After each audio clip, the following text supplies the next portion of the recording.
and big omega. Can I go over Problem finding 2 and 4 again one more time. Can I go over finding big omega? Okay, so remember when I drew a picture of the sets for functions, if this is the set big O of x squared, this is all the stuff that's smaller than or equal to big O, to x squared. Right, so I had things like x in here, 1, x squared plus 1,000. Okay, so what kind of stuff is in big omega of x squared if it's kind of like the reverse? X squared is the smallest thing in there, so you have to put other stuff in there that's bigger.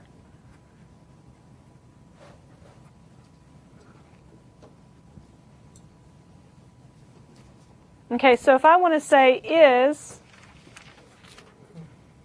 x plus 5 in, big omega of x squared, is it? No, because x squared is the smallest thing in big omega of x squared. So that's how you check. So I always draw this picture because I always think in terms of big O, because these are upper bounds. These are lower bounds. So x plus 5 is not in big omega of x squared because x squared is actually the smallest thing in big omega. So can you do a proof where you actually say it's greater than to see if it is, or do you just look at it? Yeah, I could. Yeah, I can. I can prove that x plus 5 is not in big omega of x squared. So I could do it just like I've done the big O proofs. So if I wanted to prove, well, first let's prove that x cubed is in big omega of x squared. We use the definition of big omega, which would say that, so if this is f of x and this is g of x, f of x is greater than or equal to c times g of x, would be what I would prove, right?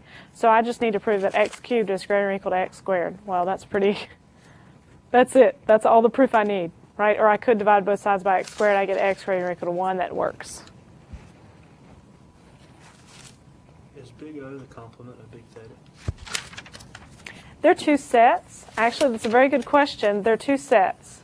So if I think of these two, like say that this is big O of x squared and this is big omega of x squared, then in here is big theta of x squared. Remember that big theta is the overlap between big O and big omega. So they're actually not complements of each other because they overlap. And they overlap where these functions in here are almost exactly the size of x squared or constant times it. The functions over here that are just in big O of x squared but not in big omega are actually smaller. They have to be smaller than x squared. So they're things like 1 or log of x or x log x. Things over here are things that are way bigger than x squared.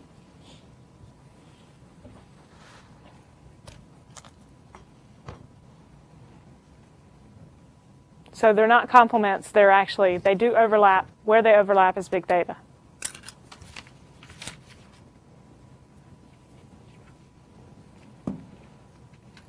So if I wanted to show that x plus 5 is not in big omega of x squared, I can do that too.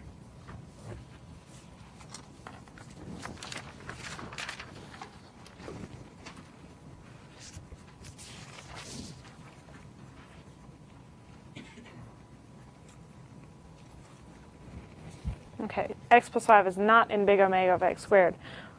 If it were, this is a proof by contradiction, right? Then x plus 5 is greater than or equal to a constant times x squared for x greater than or equal to some k.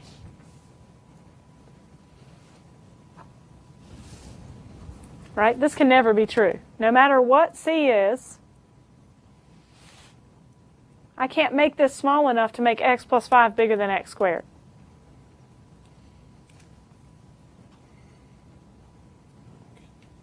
I could divide both sides by x. That might help me see it a little better. So 5 over x is always less than or equal to 5, right? So it can't possibly be bigger than any constant times x.